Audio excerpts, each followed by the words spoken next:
This is Fintech Takes, the podcast keeping you in the loop on all the latest fintech trends, news, and ideas. I'm Alex Johnson, creator of the Fintech Takes newsletter, your host and self-confessed fintech nerd. Let's go! Hello, and welcome back to Fintech Recap.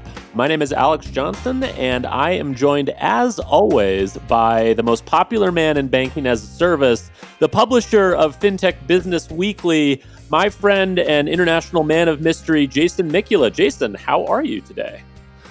I'm surviving, Alex. I've picked the worst time to come down with what I think is just like a cold.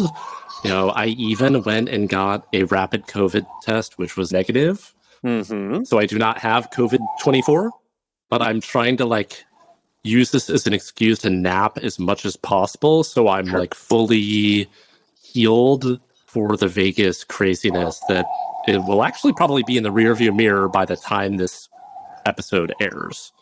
So this week, Alex and I are joined by a special guest, the Ghost of Fintech Future, which I will use this opportunity to ask you to explain what that means, Jon Zanoff, founder of Empire Fintech and organizer of an amazing conference that takes place each year in New York, which Alex and I will also be attending in April. Jon, great to have you. Yeah, it's great to be here. Thanks so much, Jason and Alex. What does being the Ghost of Fintech Future entail exactly? Yeah, so not a lot of folks know that I've been in banking and asset management for 15 years. I was a product manager. I was a product manager before it was something that the non-technical co-founder had to do because they couldn't do anything else. Inventing, in the early days of E-Trade, inventing the product management function. It's very simply, you had hundreds of thousands of requests or decades of man days of requests coming in from customers, and you couldn't possibly do it all. And so you had to decide what were you going to focus on, what were you going to divest. And I was at the time, the largest asset manager in the world running product. And it is product management, and this isn't talked about a lot, it's a very difficult role. You're just making enemies left and right. Your job is to say no more than it is to say yes, kind of like an investor. And one day I was in, and if you don't know much about the BlackRock culture, sorry, I divulged the largest asset manager in the world, but if you don't know much about that culture, very buttoned up, you're talking suit and ties on Sundays. And I sort of lost my cool. And I told the team, who was just debating what the second versus third priority was, is at the end of the day, a product manager's responsibility is just to make sure that everyone understands what the future of fintech is going to look like. And if we decide not to prioritize the future of fintech, I have no fucks.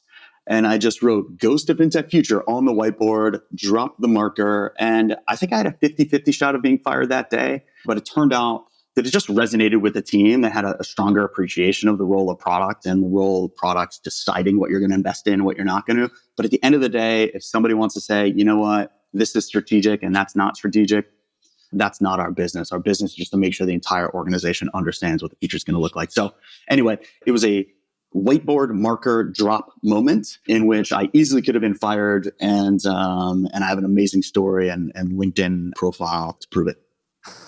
Well, fork in the road moment, and it's funny you describe sort of making enemies left and right and saying no all the time, because that's kind of what you do when you're putting this new conference together, and New York Fintech Week, which we will get into a little bit later at the end of the show. But Jon, delighted to have you join Jason as we break down the last month or so in fintech news. So obviously we have to talk about the Capital One Discover deal. Jason, I know you have some thoughts, so why don't you get started? So there's certainly a lot to unpack in thinking about this deal. A lot of the conversation, at least the conversation I saw sort of on LinkedIn, on Twitter, as well as in the sort of trade press, tech press, focused on the card network piece, both the synergies, which is my favorite business word, that could provide to Capital One in the course of this acquisition, as well as the perceived benefit to competition. And a piece of this that I'm embarrassed to admit I did not know prior to this deal is that the Durbin Amendment capping debit interchange only applies to four-party networks, meaning Visa and MasterCard, and does not apply to three-party networks, which is Discover and American Express.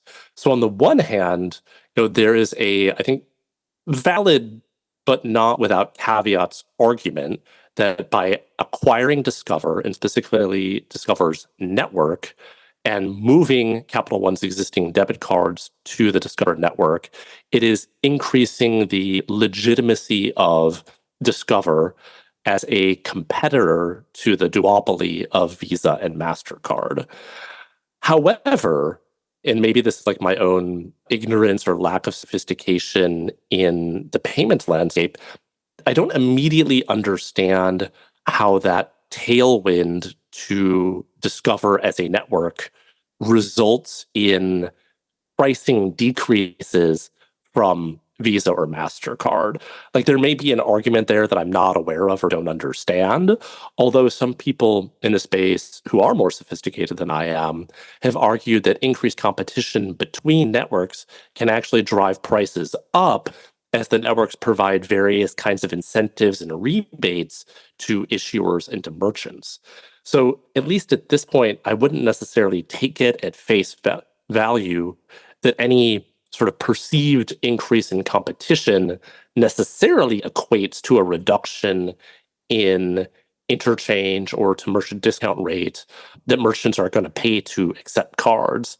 And as we're all probably aware of and don't need to rehash, even if the increased competition resulted in those costs to merchants falling, there's more than adequate research that suggests those savings are absolutely not passed along to consumers.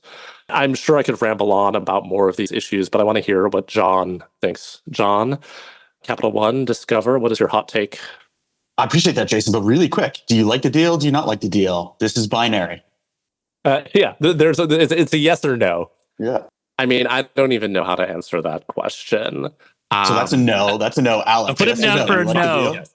Yeah. Yeah. I like the deal. Yes, I'm a yes. Wait, hold on. If I were a Capital One shareholder, which I assume I am through some ETF somewhere, then the answer is yes. Do I think it's a good deal for Capital One if it goes through? Absolutely. I love it. I mean, that's actually, that would be the right rebuttal or the follow-up question of like, who do I represent? Do I represent innovation? Do I represent the consumer? Cap One shareholders? That's great. I freaking love the deal. But first, we're like 10 or 15 minutes in. So it's important to note, I know like my friends at SVB listen to this podcast while they're running in the morning. So if that's you, you should be settling into race pace right now. If you're listening to it in the evening, Jason said Durbin and he said synergy. That means 2 shots if you're listening to this podcast in the evening. The other question though, so one, I like the deal and I'll tell you why I like the deal. But 2, the question no one's asking is, what is going to happen with the empty Discover booth that you're confronted with when you walk onto the exhibit floor every year at Money 2020? I mean, it's such a nice facility for you to take a nap because nothing's ever happening in that booth. So, I mean, as far as I'm concerned, that's, top priority in terms of questions we should be asking. Give you a serious answer. M&A, the world of media loves M&A. Everyone loves to talk about an acquisition, a deal, a liquidity event. But what does it mean for innovation? 99 out of 100 times when we're talking M&A in the fintech world, it's bad for consumers and it's bad for innovation. It is premature. It are markets that are not mature. And so consolidation will remove the pricing dynamics that can spur competition and basically consumers lose. Look at, let's say, Plaid Quobo as my favorite example. In this case, Jason's eyes said it. Jon went to shade within 15 minutes of this podcast. But at the end of the day, Discover is 40 years of technical debt. Discover can't innovate their way out of a paper bag, not because they don't have some of the best engineers on the planet, because they have 40 years of technical debt. That means they couldn't integrate interesting new fintech technologies. That means they couldn't launch new interesting pricing schemes. And so it is the perfect epitome of a mature market, which glass half empty means 40 years of technical debt. Cap One, the perfect acquirer, having just gone through a major agile renovation, top to bottom of their entire stack. Probably one of the few card issuers that aren't running on mainnets now. And I just love this. I love this for consumers. I love this for innovation. I love this for the Cap One Ventures team. I love it for pricing control versus the other networks. I think this is just a win-win across the board. And, the other thing, as we're sort of opining on this, is everyone is talking about the CEO's comments on the call. And perhaps needless to say, but when you're that level of media trained, that level of media training means we have no idea what their plan is. Media training is you get asked a question and you don't answer it. You answer the question you want to, and the audience is none the wiser. That's great media training. So what are they going to do with the Pulse Network? What are they going to do expanding globally? Are they going to keep the Discover It brand? Are they going to keep 24/7 customer support in between the coasts in the US? We have no earthly idea. But what I can opine on is I think this will be fantastic for consumers and any company that builds up 40 years of technical debt because they failed to fire their architects over the years. This is just great news for consumers. Well, and Zanoff, the other thing you didn't mention in addition to the 40 years of technical debt is Discover in the last, year or two has sort of turned into like a Wells Fargo-esque comedy act in terms of stepping on rakes on compliance issues and getting hit in the face. And I do think from a timing perspective, that was a big part of it too. And we haven't really talked about, and this is like, the best, like just random speculation because none of us know what the hell we're talking about. But the question of, is it going to get approved or not is a really like juicy question to kind of like, toss out takes on because, I do think there is one way of looking at this. And there have been plenty of legislators who've come out and said this is going to be bad for competition. This shouldn't be allowed to go through. If only they had some mechanism to like make their will known in some way, rather than just writing press releases and tweets. I don't know what that would look like exactly.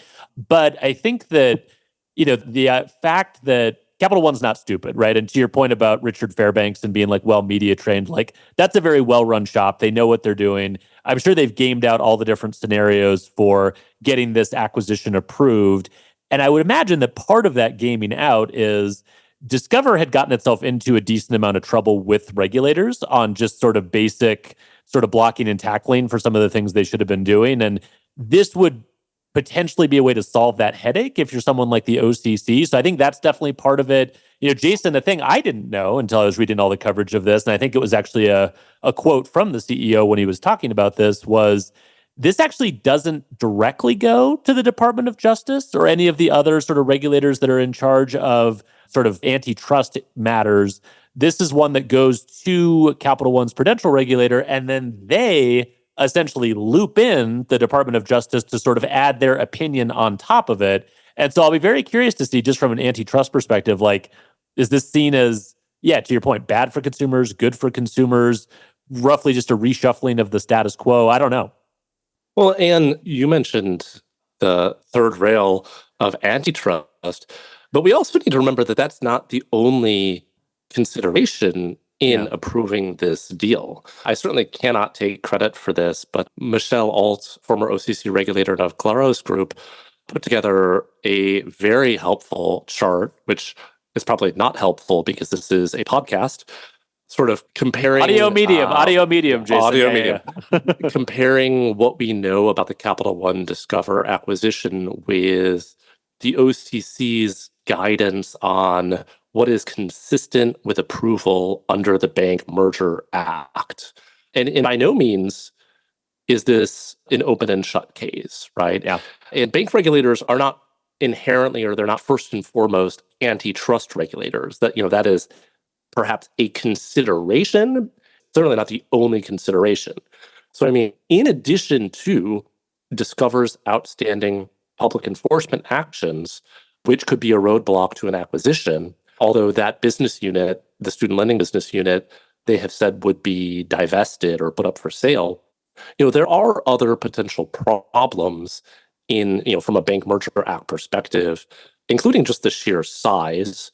And there's been clear messaging from bank regulators, including the OCC, that they don't want to see already giant banks, which Capital One is, become even bigger, as well as perceived threats to competition. So we talked about pro-competition, maybe on the network side, but the shift in Capital One's debit cards to, people have been using the phrase Durbin exempt, which, Durbin just doesn't apply to street party networks. Right. That could be perceived as a sort of anti-competitive or a public policy problem. Mm-hmm. And inevitably, consumer groups are going to weigh in on CRA issues, so Community Reinvestment Act, and consumer compliance stuff. So the general sentiment, and this is highly unscientific, but the general sort of Twitter sentiment seemed to be like, oh yeah, this deal's going to go through. And I was like, really? Like, it seems like a pretty easy, I mean, it's always going to be a punching bag for politicians on the left. Elizabeth Warren put out her statement.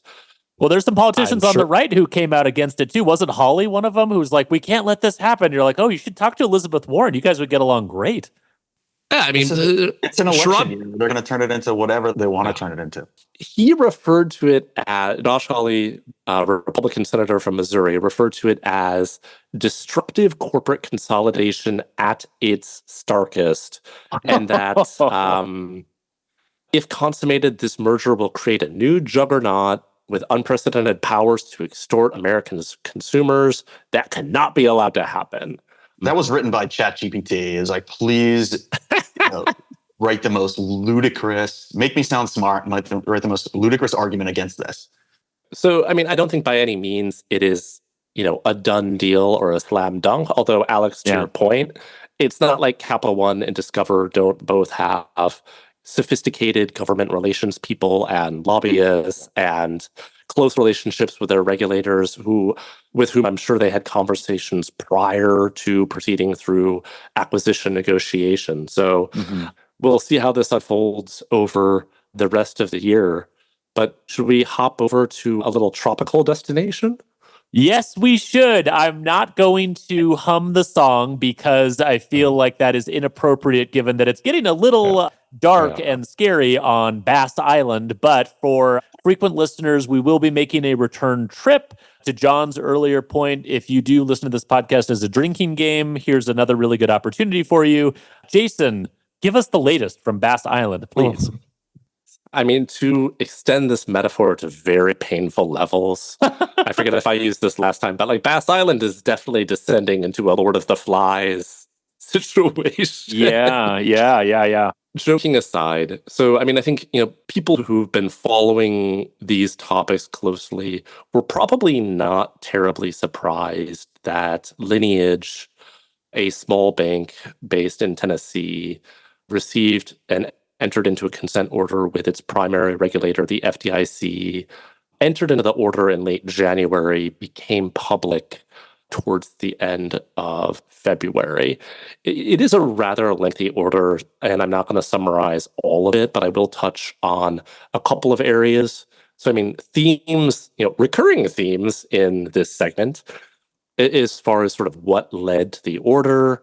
So, due diligence failures, third-party risk management failures, particularly around BSA and AML compliance. It should be noted that Lineage has worked with two BaaS platforms that I'm aware of, Synapse and Synctera, as well as having a handful of direct fintech relationships. There are a couple of elements I think are worth pulling out that stood out to me that I don't think were present necessarily in previous orders for BaaS banks. There's a very strong emphasis on board level involvement and awareness in BaaS programs, including like relatively specific metrics. So the order mentioned like FBO activity and transaction activity should be something that is surfaced to the board. I think it mentioned at like a monthly cadence. The risks of third-party ACH processing. So for folks who are not familiar with sort of what this is, it's the idea that a bank would be processing payment transactions, that could be, in this case, ACH, but also wires, on behalf of customers or programs that are not actually clients of the bank. And it's important to note this because it connotes a different level of risk, which, if you're going to enter that business line, surprise, you need to have adequate policies, procedures, and controls in place to mitigate those risks. Lineage had its capital requirements increased, which Blue Ridge also faced in its consent order, so it now must maintain 12.5% Tier 1 leverage ratio and a 16% total risk-based capital ratio. But in addition, and I don't think this has been present in other orders, there's basically a growth cap of a max of 10% annual growth without prior sign-off from FDIC in Lineage's assets or liabilities, as well as a slew of requirements around identifying and mitigating concentration risks, but like specifically deposit concentration risk from fintechs that I don't recall being part of prior orders. So we are seeing some sort of novel patterns and repercussions specifically from the kinds of activities Lineage engaged in. And this wasn't spelled out. This wasn't specified in the order. Sources tell me that Lineage is exiting the BaaS space. However, that will be contingent for the order on the FDIC signing off on plans to wind down those relationships. So basically, I read that as the regulator is concerned about Lineage, and by extension, its BaaS partners' ability to exit these relationships in a manner that is safe and sound. That was a lot. Two very quick late-breaking news stories from BaaS Island. Green Dot, which sometimes people forget is a player in the BaaS space. It partners Apple Cash, works with Amazon, has a long history doing white label prepaid cards with Walmart.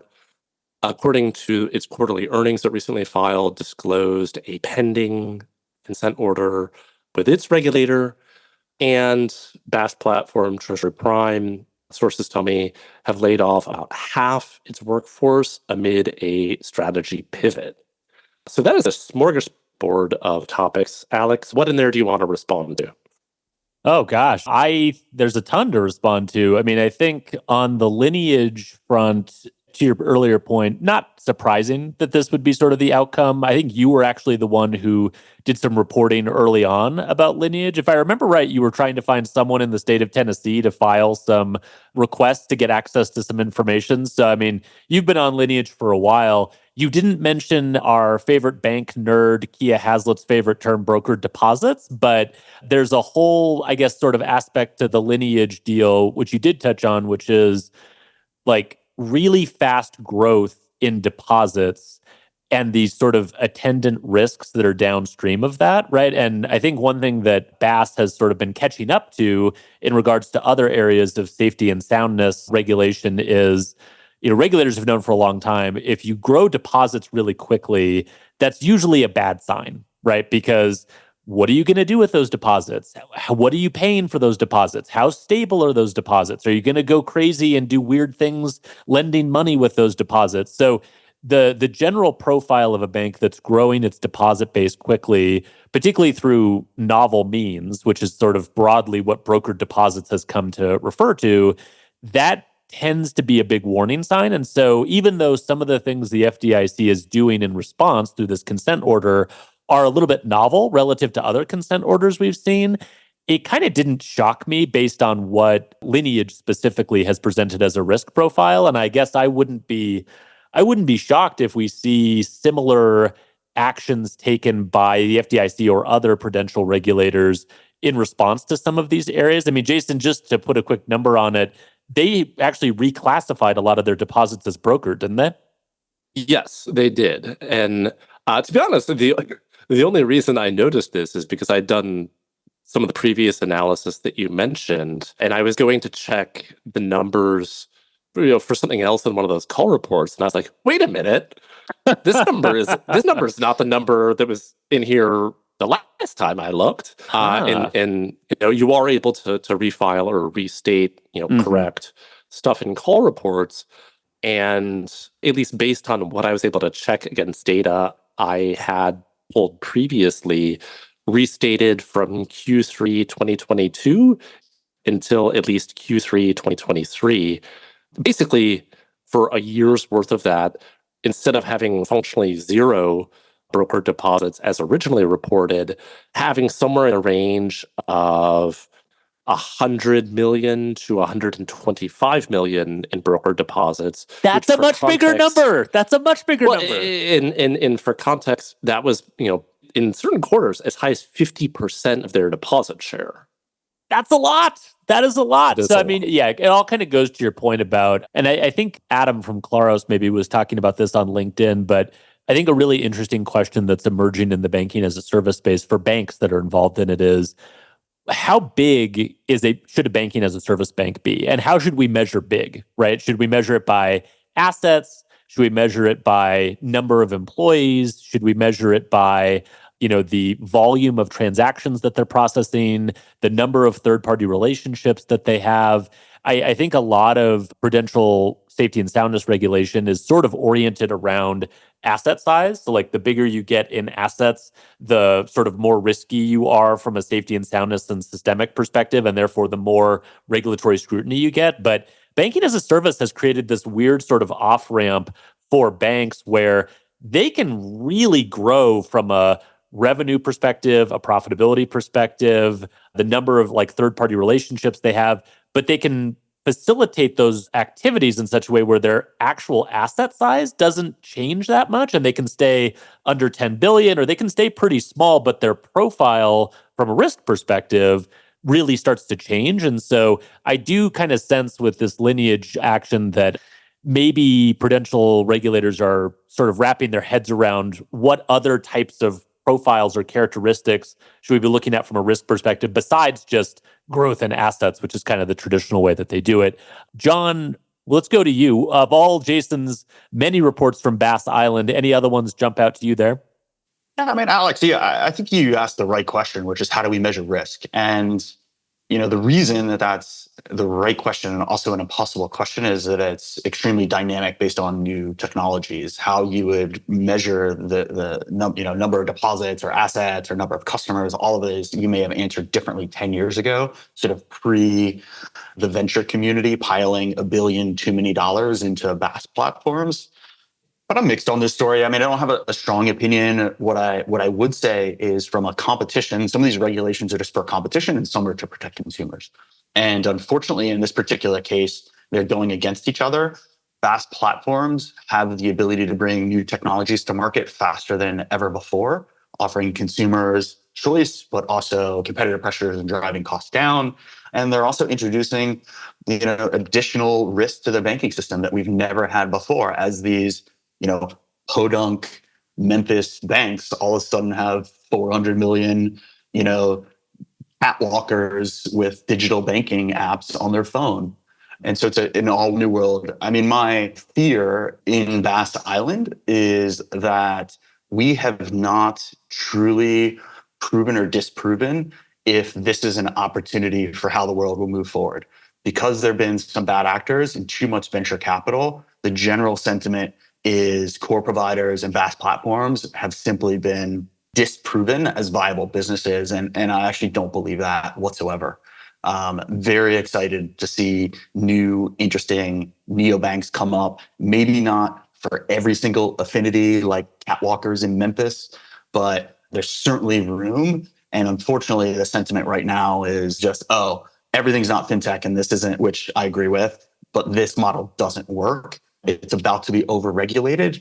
And unfortunately, that's going to lead to fewer choices for consumers and higher prices for consumers. So I don't have any good answers other than to say my fear is this is going to be a detriment to innovation in the next 10 years.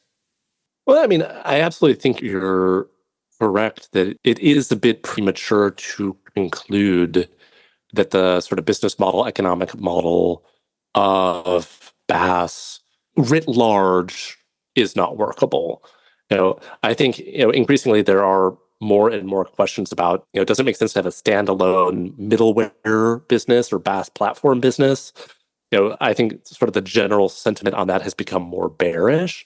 I mean, I think one of the pieces that makes this really hard to sort of parse and analyze is exactly what you said, Jon, about the excessive amount of VC dollars that have flooded into the entire ecosystem, not just BaaS, but sort of broadly fintech.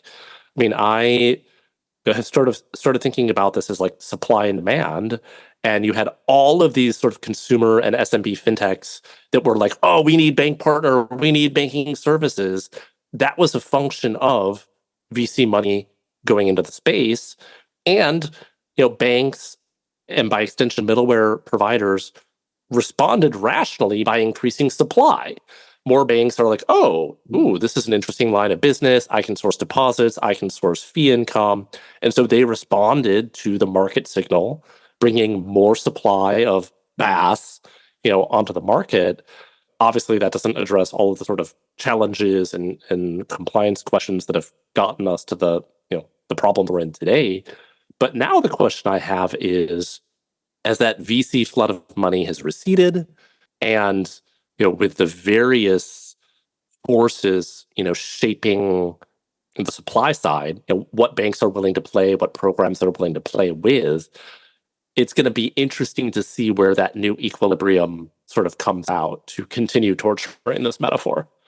Yeah, well, I mean, I think to your point, Jason, I mean, I totally agree about the supply and demand way of looking at the market. And just to use like Treasury Prime as an example, and I feel for the folks who are impacted by this at Treasury Prime. I've always thought of Treasury Prime as a really like good actor in the space who's been trying to do this the right way, and doesn't take shortcuts. But a big part of their model, which in previous writings I've referred to as the Hinge dating app model, is we're going to act as that sort of market maker and matchmaker, where we're going to connect fintech companies that are looking for a bank partner with a bank, and like we're going to sort of sit in the middle of doing that. But the reason I referred to them as the Hinge banking app was that Hinge's whole sort of marketing campaign is the dating app that's designed to be deleted, right? So eventually you find your partner through Hinge, you never need to go on another date again, you delete the app, and then you're off and you're married and you're happy. And so there is this kind of graduation problem, I think, that exists within banking as a service for those middleware providers, where even if you do have a steady stream of new fintech startups coming up, and even if you do have a lot of banking partners that are looking to work with very early stage fintech companies, both of those assumptions, by the way, are not valid anymore the way they used to be. But even if you do have those, eventually the programs that you've helped put together, if they're successful, they get married and they go off and they kind of grow beyond your platform. And so I do think that, to your point, there are some very fundamental business model questions in the banking as a service middleware space in particular. I mean, I thought it was interesting that Treasury Prime was sort of positioning this as a pivot towards more of a bank focused model. And that's something else that I've noted in this space is it does seem like everyone who's in banking as a service from a technology platform perspective are all sort of realizing that they're core banking providers. Like they didn't know that they were, but that's actually kind of what they are. And they're starting to pivot into providing more services directly to banks, thinking of banks as their customers rather than fintechs as their customers, which is a bit of a mindset shift.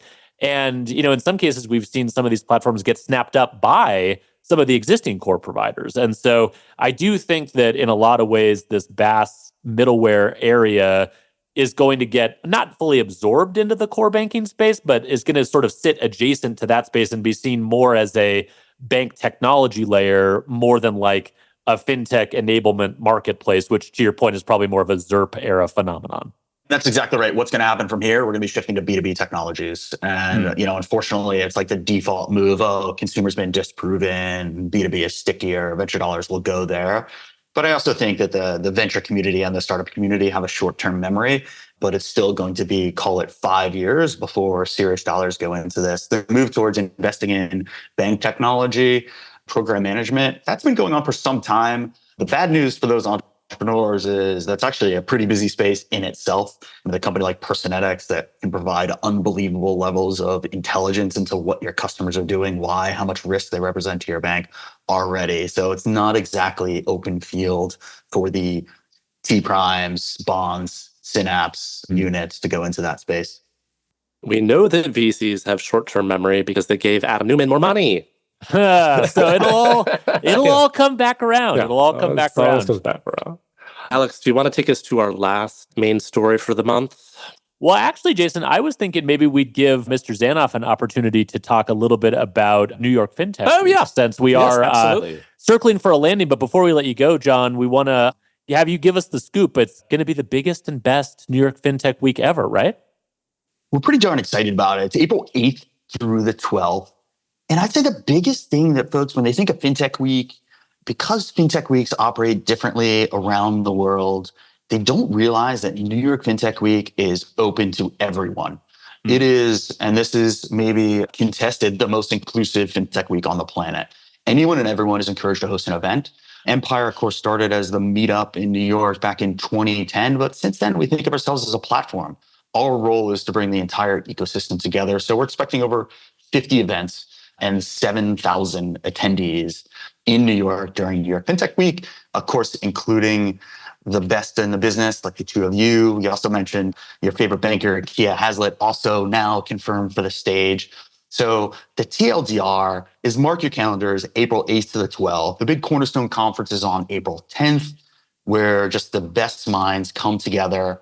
Don't miss out on the boat cruise around the city kicking off the week. We've added a comedy night. Flourish Ventures is doing a health and wellness half-day event. It's truly bringing out the entire ecosystem to collaborate on this. And we just couldn't be more excited to have both of you attend, but of course, 6,000 of our other favorite fintech nerds in New York City in April. Outstanding. I can't wait to come. It's one of my absolute favorite events. As you said, it's almost like a fintech festival happening in New York all week with all kinds of different events and after hours things. And there may be a basketball game happening. So stay tuned for details on that. Jason and I are both speaking. Unlike previous years, we will not be sharing the stage together, but we'll be doing different sessions. Jason, give us a little preview of what you're going to talk about. Yeah, I mean, very timely. I will be Bastacular. yes. Yeah.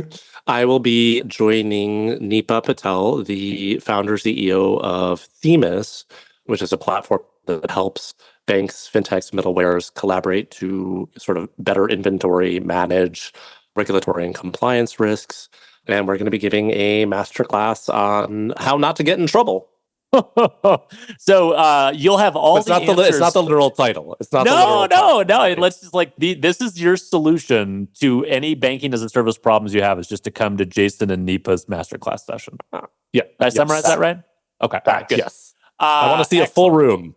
Yes. Well, I'm sure you will. I'll probably be across the hallway trying to beg people to come into my masterclass, but I'm actually very excited to be doing a similar type session. Mine is going to be focused on 1033, everybody's favorite 4-number term in fintech. I actually have Jane Barrett, the chief customer officer at MX, who's fantastic, who I'm going to be peppering with all of my questions about not just 1033 and what's going to happen this year, but more importantly, what's going to happen in open banking after the rule is finalized and we have a new set of rules for the road for open banking and what the long-term implications of that will be. So can't wait to do that masterclass as well. And then all of the other sort of fun events and a comedy night. I'm so excited, John. This is going to be great. I can't wait to have you guys. This is really, I don't like sports metaphors, but it is our Super Bowl. And I just can't wait to have both of you in New York City. Jason, the Super Bowl is this like football game that they play kind of in like February, late January. People watch it. It's a big deal. It's in yards. American football. I was one of the many reasons I hate sports metaphors. Oh, don't pretend like you're not from the Midwest. Come on now. We were growing up. We were a Chicago Cubs family. Okay, and it was the early 90s, and of course a Bulls family, because this was like the Scottie Pippen, Michael Jordan, Dennis Rodman, like the era of Chicago Bulls. I was going to say, John, where can people sort of see the full schedule of events? I know that I think people have to sort of sign up for stuff individually, so to make sure they know everything that's happening and get on any list they need to, where can they get that info? Head over to empirestartups.com. And in fact, I want to test this readership, this listenership. And so you can use BaaS Island, one word, BaaS Island, for 15% off the conference. All right. You heard it here. And we'll put that in the show notes as well. BaaS Island gets you 15% off. You can't beat that. You can use it to pay your consent order. Sorry. Got it. No. Leave it in. We're definitely leaving that in. Jason, before we sign off, we need to do Can't Let It Go's really quickly. Would you like to go first or would you like me to go first? I will go first and I will try to keep it brief. Okay. So I don't know if anyone remembers the financial app Zara. But we were kicking this around on Twitter, I think about a year ago, because it was just quite obviously a scam or a Ponzi scheme. It was promising fixed 3% monthly returns and claimed to be FDIC insured. I actually called the number on the site, and I'm pretty sure I talked to the guy running the Ponzi who told me, no, it's not Ponzi. And then I kind of forgot about it until I was reading Todd Phillips' paper, Stabilizing Fake Banks, which is really excellent, and I recommend reading it. And he mentioned, along with a bunch of other stuff, happened to mention Zira. And so I Googled it, and the SEC did, in fact, crack down on this company, which, yes, is a scam and Ponzi or Ponzi adjacent. The guy who was running it did use some of the 2.2 million he raised from 168 investors to buy horseshoes, saddles, and horse feed, as well as purchases at a tropical fish store, furniture, rent on his apartment, and car payments, as well as withdrawing $710,000 in cash. Like, I am not an AML expert, but how do you withdraw 700 grand in cash without raising any? Like, I hope they at least filed a SAR on this guy, because that's crazy. So, I mean, the wheels of justice turn slowly, but the company was shut down. Regulators did do their job, and that is what I can't let go of. Alex? That's amazing. The tropical fish store, I think, detail is my favorite of all of that. There's something great about, bilking people out of $2.2 million and spending it on tropical fish. That's just amazing. All right. Mine is, I suppose I could tenuously tie it to fintech, but I won't pretend. It's not really fintech related. Mine is tooth inflation. So my son, who is about to turn 6, is about to lose his first tooth, maybe his first couple teeth. They're coming out. And my wife and I are having a spirited debate over how much money the tooth fairy should leave him. In my day, you got $1, and it was always 4 quarters with a little bit of glitter on each one. I saw a Wall Street Journal headline that said, "What's the tooth fairy leaving these days? $100 bills and Louis Vuitton bracelets," which made me want to just abandon society and raise my kids in the woods. And then I also, upon doing a little bit more research, because I need data to go back to my wife with, apparently Delta Dental has actually been tracking how much money the tooth fairy leaves kids since 1998. And in Content 1998, marketing. It's amazing. This is I was like, oh my God, there's such great data on this. So apparently now it's about $5.84 is the average. That is actually down from last year's all-time high of $6.23. And it is well up from $1.30, which is what it was when Delta Dental started tracking this in 1998. The other detail from this story that's just amazing is that the differences in different regions of the country are pretty big. So, Jason, you're a Midwest kid. They get the lowest amount per tooth at $3.63. They're losing the most, so you got to figure. Well, yeah, exactly. The West Coast. TAM is the same. Well, yeah, I mean, the TAM is the same, but compare it to the West Coast, apparently that's the highest area. That's $8.54 per lost tooth, which is a 37% increase over last year's figure. Kids in the South dropped down to $5.51. And in the Northeast, it increased by 12% to $6.87. So my question for both of you is, if you were in my shoes, what would be the tooth fairy return on a single tooth that you would recommend? That's tough. I mean, I feel like when we were growing up, I can't remember if it was a dollar coin. Oh, that's kind of cool. Or a $2 bill, but it was like a novelty. It was a piece of novelty currency. Yeah. So it was like you didn't want to spend it because it was special, Yeah. Like a bear bond. I could just go full Die Hard and just give them one of those, right? Yes. give them a bear bond under the pillow issued by Tooth Fairy. It's a Tooth Fairy debt instrument, I guess. And then we can start on a whole conversation about that. We can talk about that. I can show him Die Hard. I'm liking this idea. I mean, I feel like some kind of stable coin backed by Tooth Fairy receivables is blockchain's the answer. Blockchain. Also, I don't have any kids. and we did not give the dog Tooth Fairy money because there was just like no good, he wasn't going to use it. Right. But I feel like Jon might have a good answer. Tooth inflation. Thanks for putting me on the spot, Jason. I mean, I think aside from my comment on folks in the Midwest also losing adult teeth, I don't have anything amazing to add to this. I think that Zuckerberg is going to ruin your kids far before a $10 bill is going to ruin your kids. And so, you know what, Alex? Yeah. Spoil the heck out of them. They have an awesome mom and awesome dad. They deserve the world, and can't wait to have them at New York Fintech Week in 10 years. No, God. Well, I will definitely bring them along, but I'm also not going to let my wife listen to this podcast because I'm the one trying to hold this price down, guys, and you're the ones who are trying to raise it. So with that, we will go ahead and wrap it up. Jason, thank you as always. And Jon, awesome to have you on the podcast. We can't wait to see you in person in New York in April. Looking forward to it. Cheers. Thank you for listening to this episode of Fintech Takes. Stay up to date with emerging companies and the latest fintech trends by subscribing wherever you get your podcasts. And if you love Fintech Takes, please tell a friend.